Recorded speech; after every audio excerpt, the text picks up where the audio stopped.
Welcome to the Authenticity Calling podcast. I am your host, Relitza Spasova.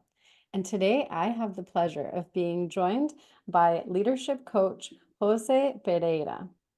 Jose was wrongfully detained and held captive in Venezuela for nearly 5 years, from 2017 to 2022. He was one of the members of the so-called Citgo Six. His only crime was that he was American. Before he was taken hostage, Pereira spent 35 years as an oil company executive and CEO of Citgo Petroleum. I'm not going to dive deep into that story because I think there's many interviews out there, Jose, about you, about your story, about your experience. So people can find all of that. But I want to focus more on what you're doing now, which is a leadership and executive coach, which is so exciting. And congratulations. And I'm so grateful that you're here with us today. And thank you. Thank you for being here. Thank you for having me. Yeah. And I think in our conversation before, it didn't take long for us to warm up to each other and figure out that our lives have actually likely crossed paths many times, but we never really met. So I used to live in Aruba. We have, I have a child that has a soccer tournament. His grandchildren do. And I told Jose, he really reminds me of my dad so much. So it's almost like talking to an uncle. And I'm talking like a niece. Yeah. By the way, when we were talking about your experience in Aruba and my son being in Aruba, my grandson studying in the same school that you were teaching. So yeah, a lot of coincidence. Yeah. So many. Yeah. Then those are things that, I call them synchronicities. Those are those divine moments that you just can't ignore, where the Yeah. universe says, you're meant to connect with this person. Trust me. Here's the evidence. So yeah, I'm just so grateful for that. So Jose, please tell us a little bit about your life now, what you do, how you sort of have honed your energy, your lessons, and your experience, and then what is it exactly that you do, and then we'll kind of go back about that experience, and I just have a few questions about, You said it well. I have gone through a lot of interview about my experience, and anyhow, there's something happened to me. But the thing is that I decided to use that experience of being an artist to convert what today I am, because I did this long career in the oil and gas where I really always was in leadership position. Yeah. So when I came back, I said, okay, you went through this situation, but you have this experience, and now you have this experience, and what experience. And that's why I decided to combine both, because leadership and resilience are is a perfect marriage. Yes. You cannot be a leader if you're not a resilience person. So that's why I decided to combine both experience, and I'm a leadership and resilience coach. So that's my coaching program is based on that. My coaching program is called Life Pills for a Survivor Guide, LPSG, and it's basically based on that how you can be a resilient leader and how you can survive any adversity and anything in your business and in your life. So that's basically that in essence. Yeah, and that is right there what I call life alchemy, right? You're a life Yes. alchemist because you've taken your past, you've taken sort of that story of what happened to me, and you've turned it into your strength and what happened actually for me, and how can I use that to now support other people, to be in service, to really use that, use those moments of lessons and turn them into your strength and your guide, really, is what it sounds like.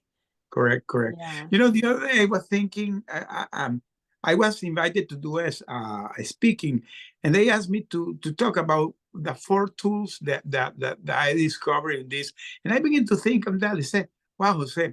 So this for me, the situation I went through in my captivity, was like a social lab.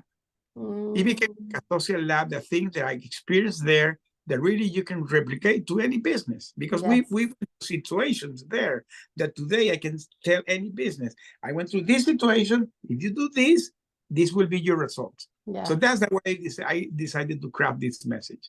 So that's actually really powerful and important. And I told you, I usually don't think about what I'm going to ask people on these interviews on this podcast, because I just trust what comes through.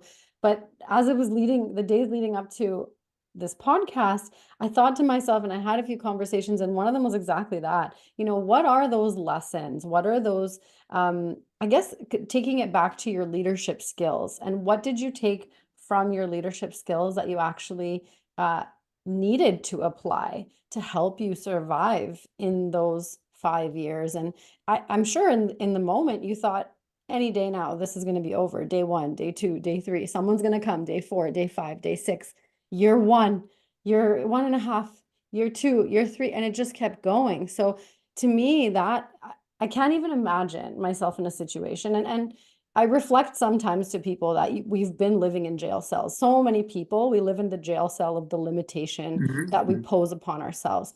But you were literally in a jail cell with how many other men? We were 6, but the first year I was totally isolated because the Wow. first year they separate the 6. So I was alone 1 year. Wow. 1 year alone and 1 year incommunicated. Not only communicated without knowing about my family, without not knowing what day was. It was day, it was night, with the light turned on. So at the beginning, I was counting the days, but at some point, I lost the sense of time. So I decided to leave it in the hands of God, to tell you the truth. Mm. So what lessons I learned? Let me tell you something. The first thing that I learned is because at the beginning, when you're going to any situation, and this can be done to anything in your life, even if you're in front of a company, you're having a problem in front, and you can maybe have problem how to deal with that. Mm. But when you decided to be first calm and focused in the situation, that begins to change the situation, because you step back, you begin to see more clear, and then you can begin to realize two things: the things that you can control and the things that you cannot control. Mm. Now you separate the thing that you can control and the thing that you cannot control. The thing that you can control, you try to see how you can overcome it. The ones that you cannot control, you cannot do nothing. You only are aware that that is your situation. So I understood in that moment, okay, Jose, this is what is going with you. So I understood that I was in a place. I didn't know how long it was going to last. And that changed my mindset, because there comes another thing. You had to change your mindset. You had to Mm. positive. Even if you're going in a dark moment, Mm. even if it's in your life or in your business, you had to try to think in a positive way. And let me tell you, thinking positive always is a game changer, because you see the things always more clear. And sometimes you have Mm. a solution in front of you and you don't see it. Okay. Yeah. The other thing that I learned there is that after 1 year, I could talk with my family and we were put together. So Mm. that also was a game changer for me, because now I'm connected. Now I was having that strong bond with my colleagues, and I was having opportunity to at the beginning was a very few calls, but we begin to get allowed to receive food from our family. That's where my son flew Mm-hmm. from Aruba to Colombia. He was living in Aruba, and he moved to Colombia Mm-hmm. to provide me food, because in Venezuela, people were starving. We Yeah. were starving too. I remember So that time. Yeah. yeah, it was tough moment. That was 2018. If anybody goes to Google Venezuela 2018, I think it was the worst year ever I in remember the people were coming in boats to Aruba, and the Coast yeah, Guards because were watching. we're Yeah. literally starving to death, and we were starving. I lost 100 pounds. So my family decided to ask my son to move from Aruba to Colombia, and he began to provide me food from Colombia to Venezuela. So Mm-hmm. somebody grabbed the food, prepared it, and sent it to me. For me, it was not only the food that I was beginning to receive. So it was because I began to smuggle letters Mm. inside of that. When I was returning the trash cans, I began to smuggle letters with my wife. And those letters, let me tell you, it really, yeah, I stayed doing it during 3 years, and it became like 1,000 letters between her and me, and that is the base of my book. Is going to be out like in 3 weeks, and my letters became my memoir, Mm. and I converted that in my book. So Wow. so so yeah, I have pile of letters that my wife compiled it. She put it in Word, and that is the base that I used to write my book. Wow. So having the opportunity to begin to write letters was another game changer, because now I'm connected to my family. I begin to have the communication. It began to me like be a tool of hope, that Mm. every 2 or 3 days I was waiting to have the reply of her. And it began to be like an excitement moment. I was always waiting to get the moment to receive her letter, Yeah. answer her back. So I was like in that back and forward during 3 years. Mm. We did that during 3 years. Talk So, about romance and love, hey? well, it's kind of It is. yeah, a love story between my wife and me. Yeah.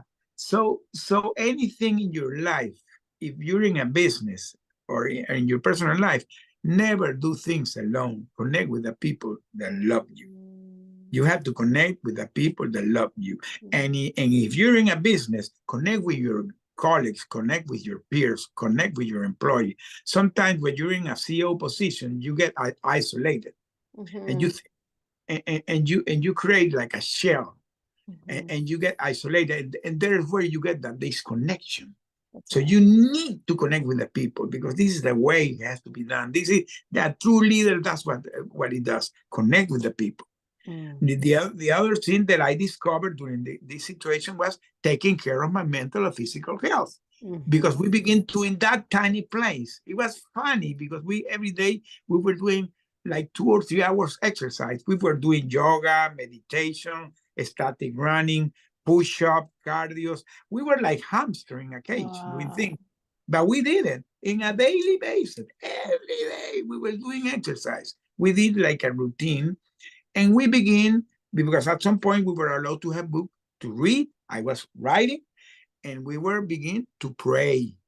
pray, to read the Bible, and even having fun. Even having fun, we began to play domino.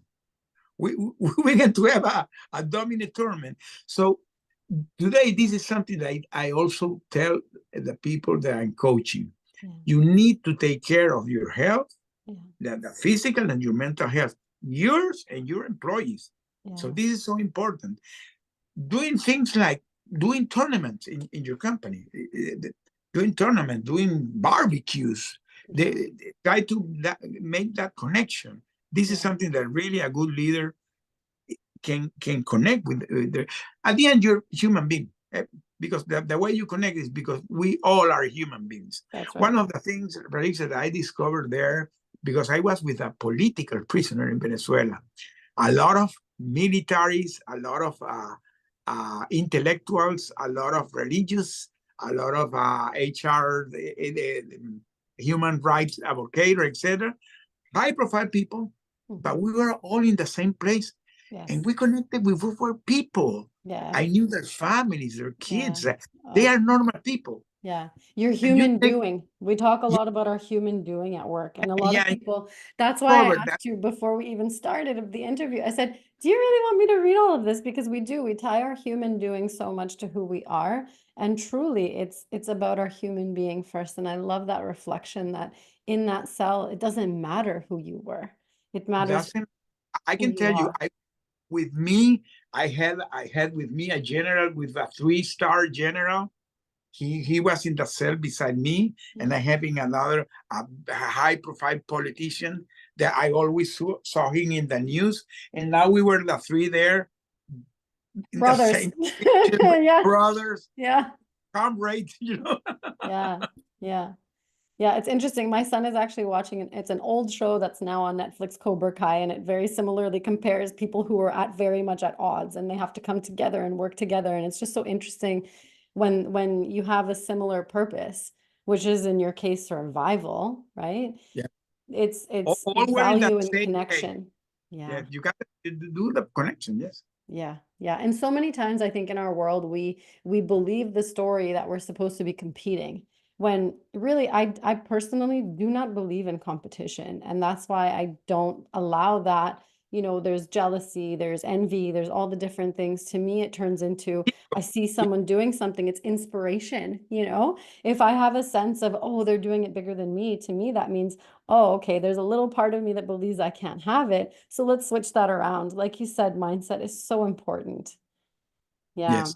For And someone, yeah, yeah, let me finish. please, please. The last thing that is the most important, I don't want Yes, to leave it, connect to your spirituality. yes, This yes, this is the most important because I couldn't live without saying it. The last thing that you have to do is connect with your spirituality. yes, Whoever you believe, whoever yes, you believe, you need to connect that because that's what gonna make you on top that inner force that you have inside yourself, and that's what is gonna allow you to survive. Yeah, yes, yes. And that's how strong spirit is. You can never forget that one, right? It's like, yeah, wait, wait, wait, wait, let's dial it back. Because this is yeah. one of the most important things that honestly in healthcare, I come from a background in medicine, and I always say to everybody, we're ignorant at best when it comes to people's spirituality. And I really do believe that's one of the most important pieces of our health is our Correct. mind, body, and spirit. And we Yes. Yeah. can't have optimal health if we ignore that part. It's so Correct. much of what drives us. It's so much of what, we need to survive, but also to thrive. It sounds like you took it almost sounds like a retreat. People pay to go on retreats for a week or two and do the things that you I did. can tell you today, I believe I was in a 5-year retreat. Yeah. I know it's wild to say now, but Man, it it was a felt long that retreat, way. but yeah, it was like a retreat. Yeah. Yeah. So what would you say? So you had a lot of skills going into that experience. What would you say that you took from that experience and really made it your gift? Like how did that experience happen for you? You took us through kind of the activities that you went through and what you did on a daily basis and what helped you to survive and keep, strong and your strength through the process. Looking back now, what would you say were your top lessons from that experience? Well, that anything in your life you can overcome it. There's no way. Today, anybody that tell me no, I cannot do it, I will say, my friend, you're wrong. Yeah. A life testament, the thing can be done. For Lixa, I lost 100 pounds. Oh, I had 2 times scabies.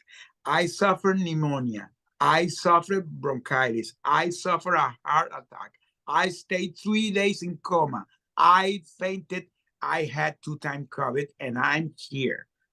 oof. I'm so I can tell you, I went through so much that to tell you the truth, today I don't know how I'm here, Yeah. but I'm here. So anybody that tell me no, I cannot do this, Yeah. friend, you're wrong. Yes. You can Yeah. Yeah. I can you tell you why you're here. You have a big, big, big mission and calling. I definitely hear that. And your book is one thing that people can go to, and I'd love to ask you more about that. But to me, your strength and your resilience, that resilience, I hear so many people, and I hate to polarize it men and women, but I think especially men in our generation, women have been forced through the last 20, 30, 50 years to Mhm. really there was no choice. It was resilience or bust. But I feel like that focus has been taken away and that sort of space for men to really own their power and their safety and their leadership. There's so many women in leadership now, and for sure resilience is so important. But I hear also this calling to call men forward. And maybe that's because I have a son, and that's why it's personal for me and it's so important. But I do think that there's an element, and I'm hearing more from men, this need for learning actually and honoring resilience. And I love that you're a resilience coach. So what would you say to people in the realm of resilience? They're in that moment where they feel like they just can't do it anymore. There's too many things they just want to give up. What's your it, it, words of it's, a, wisdom? it's a matter that really is a very personal choice first. So Mhm. like if you're an alcoholic, the first thing that you have to recognize that you're an alcoholic. Okay, it's the same. If you're a guy that really you say, okay, I'm not gonna make it, the first thing that you have to recognize that you're having a problem. Yeah. Once you recognize that you're having a problem, have the decision to change. Mhm. Once you have that real decision to change, and then comes how you can be retrained. Because the good thing that today, and this is something that I'm not saying because I'm an expert. I have a friend that she's a neuroscientific, and she's specialized in study of the brain. The brain can be retrained. You Yes, can, the brain is very that plastic. is physically scientifically proof. Yeah, we know. Train your brain, even if you have a lot of beliefs during all your life, you can retrain it. But Yes. it had to have the disposition to do it. So once you do it, you can begin to retrain your brain. And there's where it comes the change. When you decide to go in all this path, the situation becomes to change. That's right. And really sad today that I'm a more spiritual guy. I see that when you begin to vibe, you in it begin to it's like a law of attraction that Yes, the good things begin to come to you. that's right. So I don't know how to say it because maybe it's not so scientific to say it, but it's true. It Yeah. begins to work that way. That when you decided to do things different, all your situation will begin to change. Yes. So that there's where it comes the resilience. And now you were talking about men. Yeah, that is so true. That the men today, unfortunately, not only are having problems with the resilience.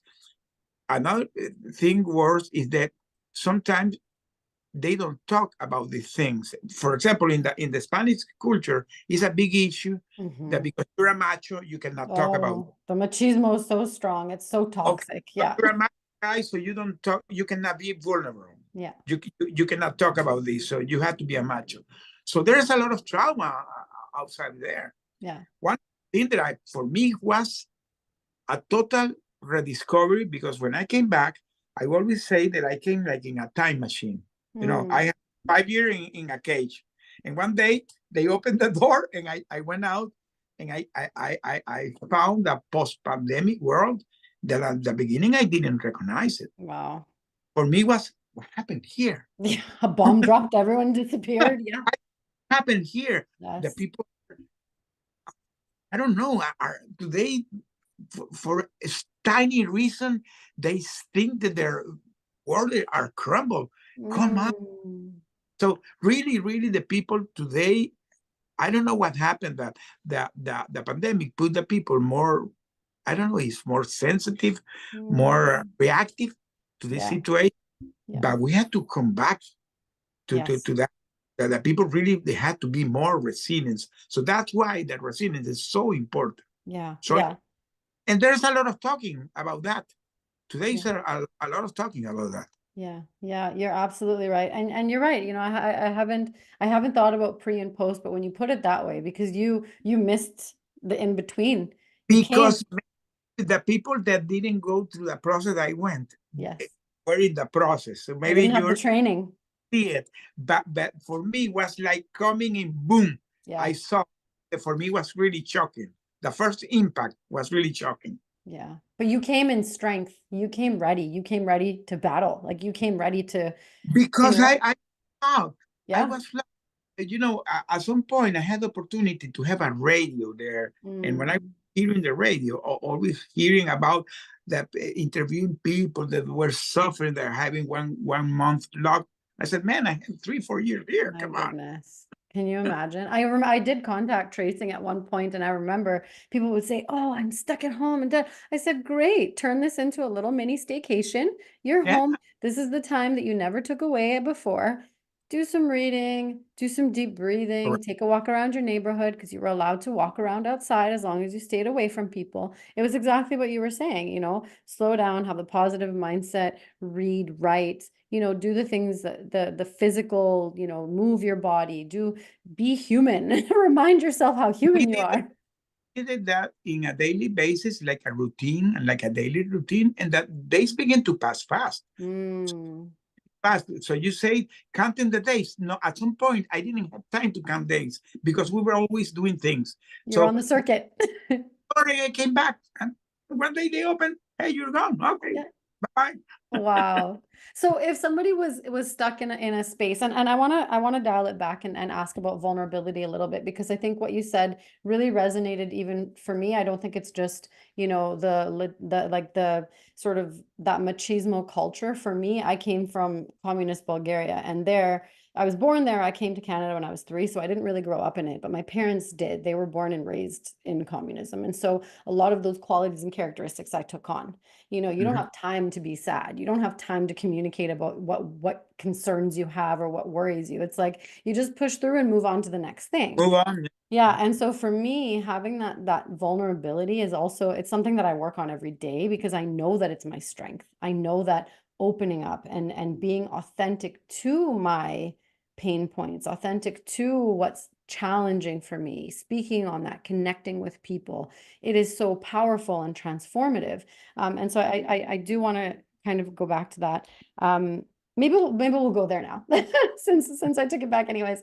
What would you say to people who have challenges with their vulnerability? What's one thing that they can do, or maybe their loved ones can do? Maybe it was someone checking in, but to shift that culture that it's not safe to be vulnerable. Do, do it. Just do it. Just be vulnerable. Let me tell you, Relisa, today I'm so open to talk about this. I don't care. I Yeah. don't care. So for me, that has been part of my healing process. By the way, when you decided to be open, you heal Yes. anything you have inside. That's I right. have my therapist. I do every Thursday. I have a therapy session since I came back. My therapist today is my friend. Yesterday, I did hang out in the room and I invited her. She was my guest. Oh, that's so nice.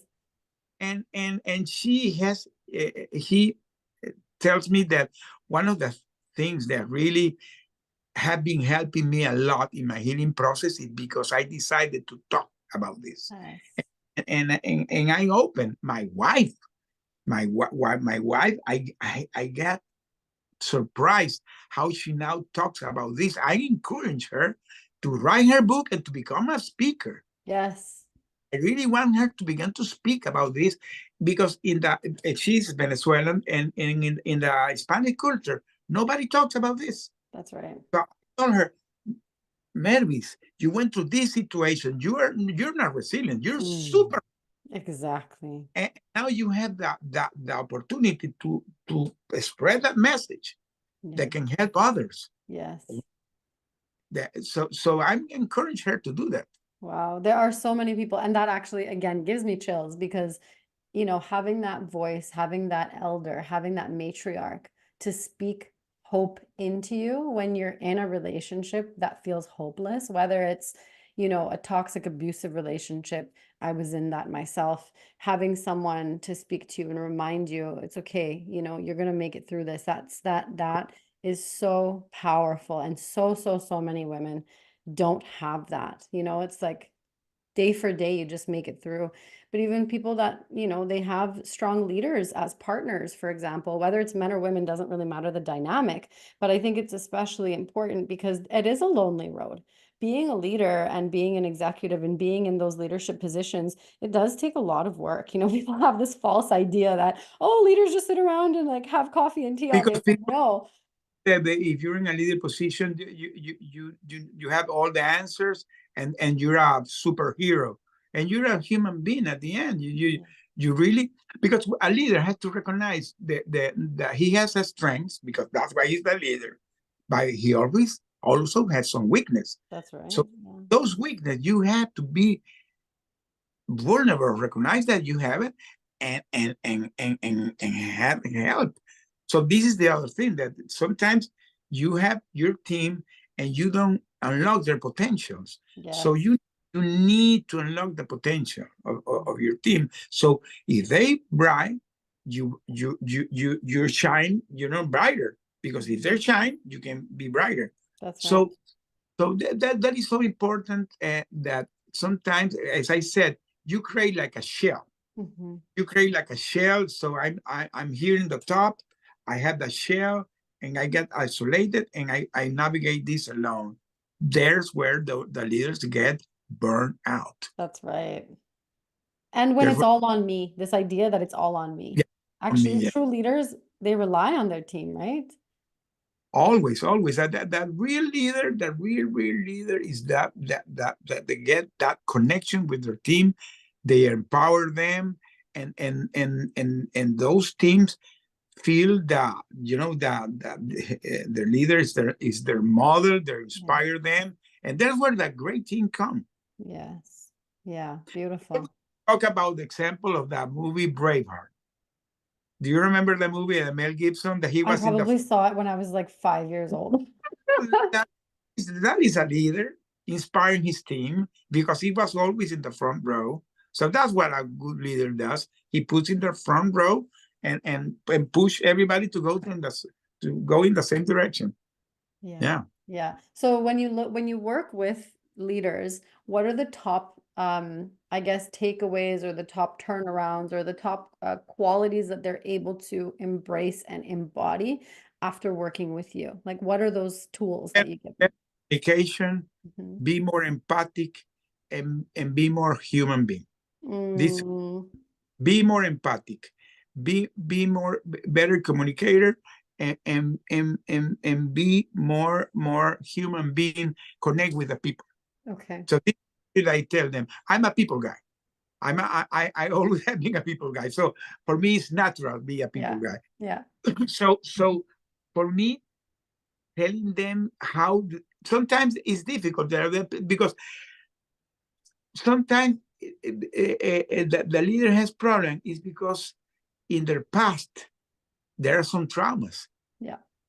So that is kind of a protection. It's Hmm. a way to get protected. So I don't connect with the people because maybe he has some trauma in the past. I discovered that sometimes in your past there are some events that you don't remember because that's the brain. The That's brain right. protects. So, for example, when I begin to do this therapy with my therapist, she began to do regressions with me. And because I was having some PTSD events, Hmm. and he made me go back to my jail Hmm. to visit the Jose that was in the jail and hug him and tell him, That's right. hey, you're freed, let it go. Now you can move on. So Hmm. if somebody goes on that and goes back to his memories and go back the things that maybe hurt in the past, that can make him be a better person and a better leader. Because at Mm. the end is being better person, be more human being, and that will be an immediate connection with the people. Hmm. I can tell you, Relisa, I didn't discover this during my situation. I really reaffirm it because Wow. during my 35-year career, for some reason, I always work with very multicultural environment because I'm working with joint ventures. Hmm. Always was working with international workers, Japanese, Italian, Norwegians, Hmm. British, Americans, Chinese, Yeah. Vietnamese, a lot of cultures. Yeah.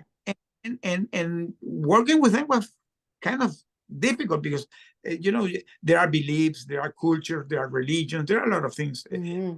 there. But you connect with the people when you begin to treat everybody as human being. That is That's where right. everybody, that is That's where, right. because at the end, we are human beings. That's right. We're so much more similar than we are different. Yeah. Yes, we're Yeah. similar, different. Yes. Mm-hmm. Absolutely. And it's something you said about the trauma. So first I just want to speak to that. So that I think gives you might not know it because you've been through it and you're very accepting to therapy. But I would hope that this would give someone who's in a situation where they feel trapped or stuck or alone at least a little glimmer of hope or light that, oh wait, maybe therapy is for me. So if you're thinking maybe, just give it a try because you might not land on your person that resonates with you, your therapist, your coach, whatever that might look like, your counselor, but at least try. Start to reach out and see where there's that connection because it is so, so important. And when Yes. you say, go back to that place and give yourself what you needed, I actually support people in unconscious reprogramming. We just did this yesterday in the women's mastermind, where you go to the part of you that says you can't do it, and you name that part of you and you let that part speak, that part always has a value for you, right? But doing it alone can be really tough. So it's Oh, really important to have that guide. It's almost like that spirit person that walks hand in hand with you and says, do you know what? I've got you. You're not going to get lost. Let's do this together. That is so important, because those are scary places to go for people. Those are the deepest, darkest, beliefs, those rooted in some you're kind of. you literally are in emotional jail. That's So right. you're being affected too. But you're constantly there, whether you do something about it or not. Like you said, it's unconscious, it's there. You're living out of that emotional jail. So, not addressing it, that ignorance is bliss, it's actually not.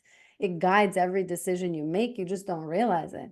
But when you address it, what kind of freedom do you experience after one of those moments where you're able to give yourself that hug and that freedom? Like, what is your, I know I've experienced it for myself. I'm curious about what is the benefit for you of going to therapy? Let me tell you that it has not only emotional, even it's physical. When I came back, I went to a trauma center here in the U.S. By the way, I became friend of the director of the trauma center. He's going to be one of the prologues of my book. Okay, so Amazing. yeah. We really made a great connection, and he really was explaining me situation we went through in our captivity, the way we handle it. He was saying, Jose, the way you handle things, try to always be thinking in positive things and doing positive things, and always do replying and doing a routine that keep your thoughts in your brain was always turned on. So all the influx of cortisol that should be flowing to your amygdala That's right. now is not there, because when you're in that, and you know them better than me, that when you're in that situation, you're always the influx of cortisol in the amygdala. So you're literally poisoning your body when Yes, you're doing that. You're body. So not, it's not only emotional relief, it's a physical relief. that's So right. now you're having an emotional relief, and maybe most of the illness that you can be having can even disappear. That's right. That's right. I didn't say Can it. even, Jose said it. You're absolutely, okay, okay, maybe absolutely I on don't. point. Okay. I don't speak about spirituality and health and healing just for that sort of potential conflict of interest in the work that I do, because I do support healthcare, and healthcare is, Western medicine is very different from the way that my understanding. That's why I don't practice clinical medicine, but the transformation's happening. It really is truly happening. It's going into that team-based care, that sort of, we're seeing the bigger picture. We're seeing the whole person care, how important family is, how important nutrition and exercise are. Because this trauma center that I went, this guy that I said that they were friends, they had that holistic view. I love it. Had a holistic view. By the way, he told me that the Western medicine is broken. Unfortunately, it's We broken know because that already. the ancient Yeah, the ancient health. That's why it's so important, because that's they right. go to the roots. You That's know right. the importance of that. They have that holistic view. That's So right. yeah, that is true. That is true. That is Holistic true. health is so, so, so important. So important. I love that you share that, and that is, really your message, and what resonates for me and what comes through for me is, yes, you were trapped in that physical space, but I think a lot of people, they do experience the same exact pattern that you just shared. It's that fear, that constant fear response that the reptilian brain is always on. Mhm. We don't access our cortex, our mammalian brain, our neo-mammalian brain enough to even connect with our spirituality, because our spirituality requires us to center ourselves, to calm down, to open up our whole, access to that higher order thinking. But we need to first slow down to get there. Correct. And it's so, so, so important. Thank you for sharing that. That was really, really powerful, and just a reminder that all of us in our society, as evolved as you think you might be, there are moments where we're under stress, we're under pressure, and we do have a choice. And it's that personal responsibility, that choice to turn it around. like you said, flip the switch on and just do the thing in a what if in the positive way instead of a what if in the negative way. And I have to say, for me, growing up with my parents, that was one thing that I had to really change when I moved away. I thought, wow, my thinking is so poisoned into what's the worst thing that could happen. You know, why I shouldn't do this thing because it could go this way, which is which is the negative side, right? And so I think that has really in my childhood and even in decisions that I made growing up.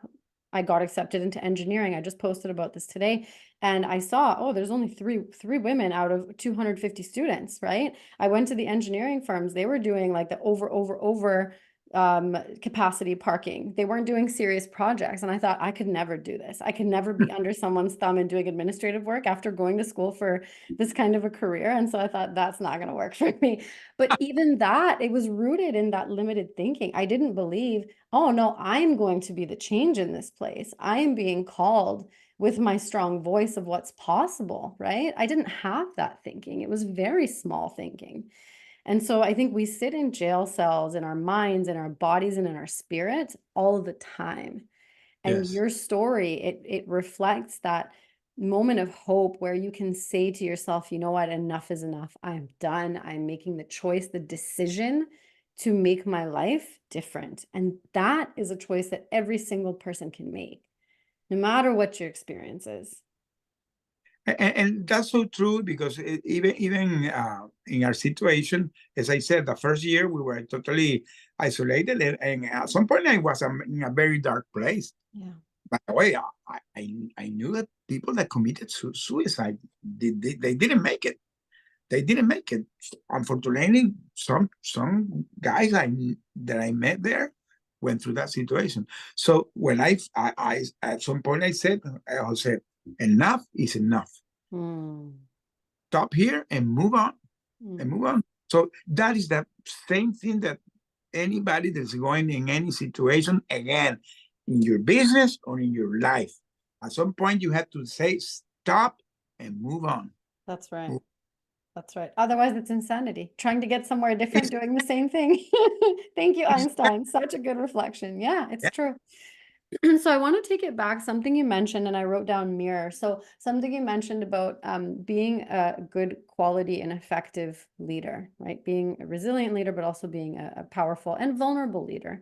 I see that all the time in our company, and it gives us permission. So when our leaders are able to be vulnerable, you know, when our leaders actually say, oh, I have to go for pickup, it's like, oh, right, we're all human. We're all trying to juggle all of the things. And if they can do it, I can do it. So from the side of really true leadership, I think leaders inspire everyone to find their leadership within themselves. And I think that's why the company that I work with is so amazing, because it inspires everyone's leadership. Oh, Um, that's but great. that goes back to coaching for me. So when I think about coaching, the premise or sort of the theory that I believe in is that life is a mirror, and you can only attract people at the level where you are. And so if you as a leader choose to evolve and you choose to be vulnerable, and maybe that's a growth edge for you, Mm-hmm. that Mm-hmm. vulnerability, that will actually, first of all, other people will see that permission. They'll be given permission within themselves to be vulnerable and to be able to look at their shadows, to grow and evolve. Because you're going to be inspiring them. Yeah, of That's course. right. But also, it's because if you have it, it's likely that you've attracted a team of people who have similar shadows. So when you work on your shadows a little bit more vulnerably and a little bit more openly, that will actually invite your team to evolve. And Mm. together, you get to step it up a notch. Together, you get to work towards something bigger, Coach. right? Yes. So I think it's really important to highlight that when we look at our team, for example, and we want to point a finger at their weakness or something that they're working on, it's probably something that we were stuck in not too long ago that we can actually inspire the change, but it's also calling us to evolve into that as well. So, Yeah. and a lot of times when we see something in someone that we don't like, it's actually because we don't like it in ourselves, right? And Remember when you point, one finger is pointing the other, but the other three are pointing to you. that's right. That's right. Yeah, exactly. I just told my son that the other day, and he was like, "What do you mean? I don't get it." I said, "Look at your fingers, right?" He's like, Point "But it. what does But what does it mean? I said, it means that that part of yourself bothers you. That's why you see it in other people so obviously. You're Carl protect- Jung, that's right. You yeah. project it. That's right. And so, yeah, it is that taking that personal responsibility, I think is so, so important. I believe that when you're in a leadership position and you are vulnerable, that opens sometimes that leader is not vulnerable because think that if it's gonna be vulnerable, is gonna be open. That's right. The people have that fear, but really the when you are vulnerable, uh, the people can connect more with you, and you are inviting them to be vulnerable too, That's right. and there where you begin to connect. Because let me tell you something, now you can know more their personal life, you can know what their families, what there's going in their family, so you begin to create more connections. That's right. Felix, when I came back, I opened my Facebook account in less than 2 months. I had more than 5,000 followers, and Wow. almost that's, I believe, like 70 or 80% are ex co-workers that I had in the Wow. people that worked with me in the past. Yeah. When, when they knew that I was out and that I opened my Facebook, even I began to pop up, appear, and today I have like a bunch of pulse in my face. Wow. That's so And beautiful. and one day I received an invitation from somebody that worked with me like 30 years ago in a joint venture with a Japanese company. And now I'm in a WhatsApp group with people that worked with me 30 years ago, and Wow. are posting photos of their grandkids. Now everybody now is grown up 30 years Mm. after. Yeah, Why? Because we became friends. that's right. We became friends. Yeah. At Yeah. the end, we become friends because that person's, not all of them, but most of them, today I feel them like family. Absolutely. Yeah. But when you open and connect with your hearts, that's the beauty of connection, right? Is it's not Mhm. about we'll do our human doing so much better if we connect heart-centered first. And Yes. as as we're doing our work towards truth and reconciliation here in Canada and BC specifically, and in healthcare, that is one thing I have definitely learned, and it is so powerful, and I embrace it so deeply because it is so different coming into a meeting, especially on Zoom, when people just say their name and their title. I don't remember any part of that. Like I don't remember them at all. I remember the face, but nothing that they said because there's no connection. Whereas when we come truly heart-centered, honoring the land, the territory, our place in the world, our history and how we got here, our human being before our human doing, it's like, why, how did I end up here? Well, I came from this and this and that. You hear the person's their story, their heart, their soul, their mission, right? And then you Mhm. connect. It's like, then you have this access to their world where you didn't have that with, I'm so and so, and this is what I do. It's like, it's not the same thing. For me, something that has been, I can say, I mean, I enjoyed that discovery because during my corporate work, when I was in the oil and gas, I was like living in a cluster, you Hmm. know, always in a cluster. So now that I came back and I begin to be more in social media, I begin to get invited to these networking events. So now I feel that you can really have true connection, even Yes. if virtual, Yeah, even if virtual, you absolutely. begin to get great connection because the people, for me, it has been a discovery, Yeah. and it has been a wonderful discovery. That's the way I met you. Yes. Exactly. Yeah, That's that the is. way we met. And we had a very open and honest but that's who we are. My dad, I'm telling you, the man who raised me is very much like you. He'll sit at a table with a perfect stranger and he'll know their entire life story after one beer with them. It's just part of that gift, and I'm so, so grateful for it because it is so powerful.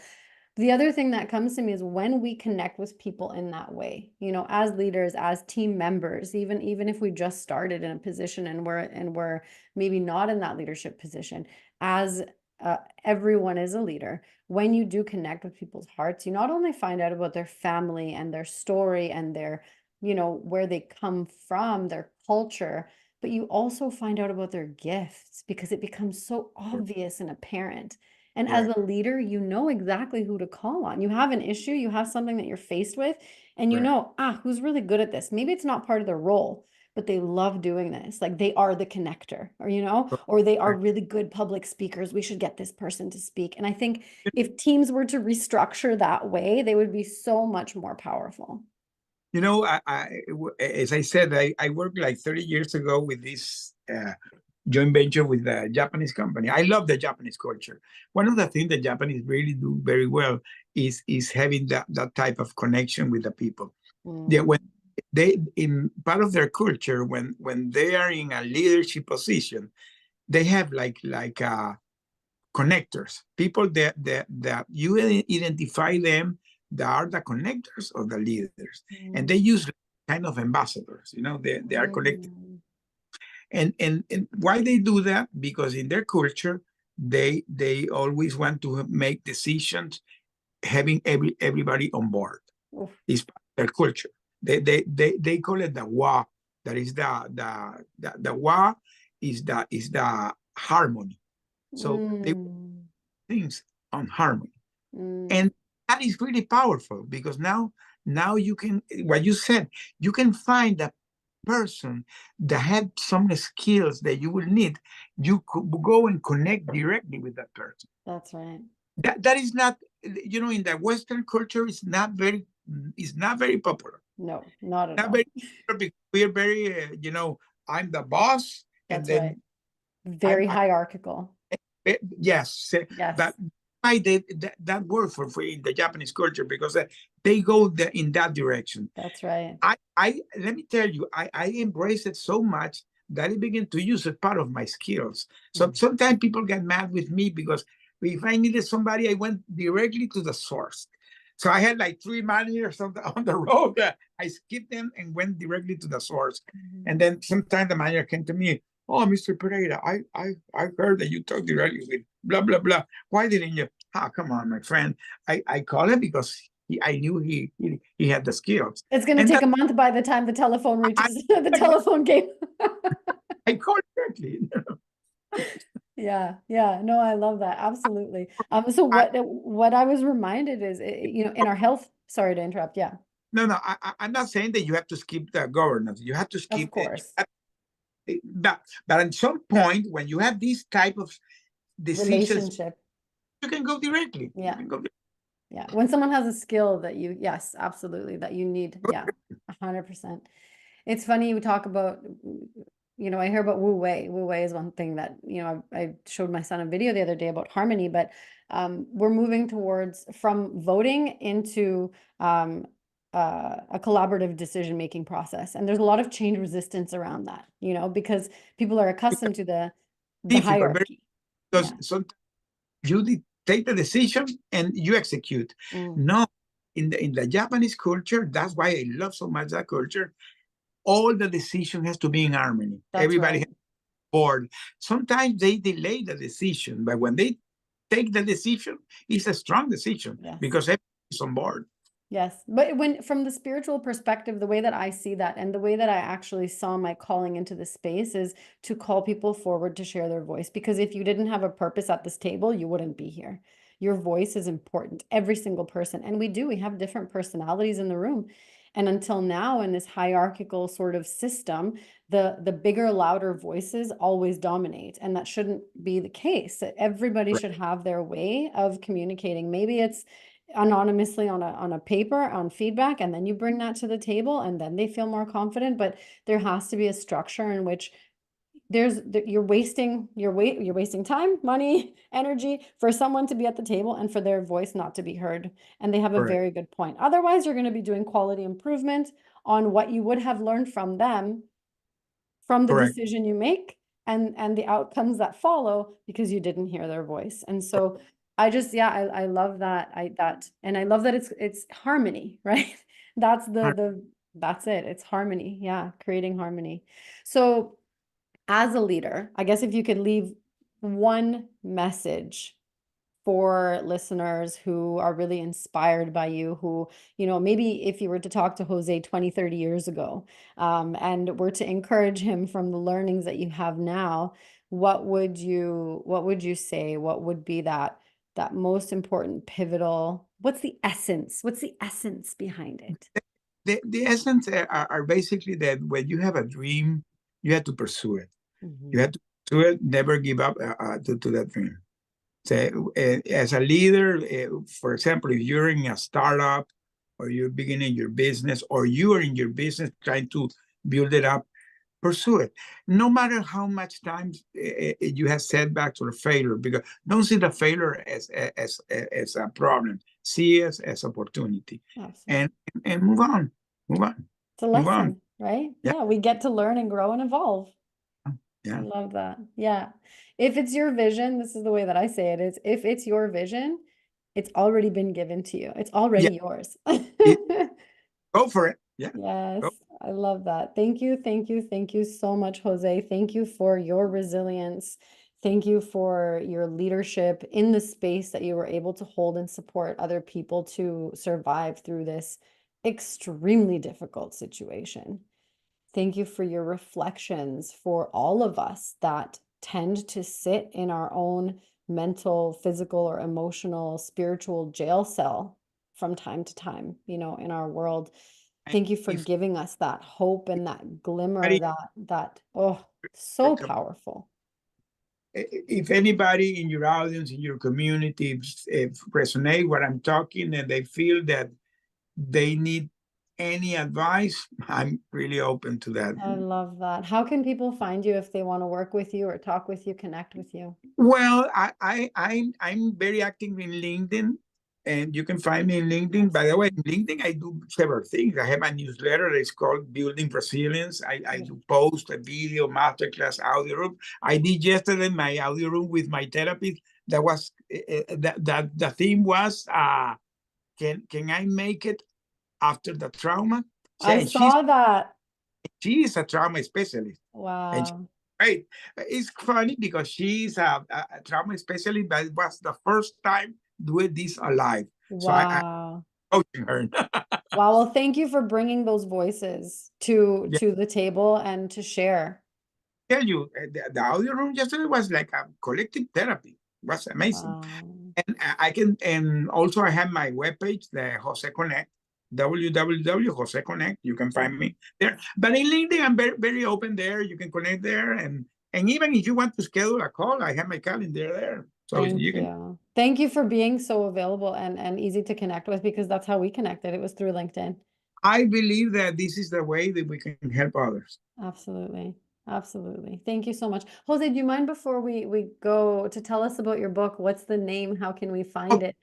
yes, yes. Sorry with the conversation. Yeah, my book go out maybe in 3 weeks. The name is From Hero to Billion: The True Story of the Citgo Six. Because as you know, we were collectively called the Six, the Citgo Six.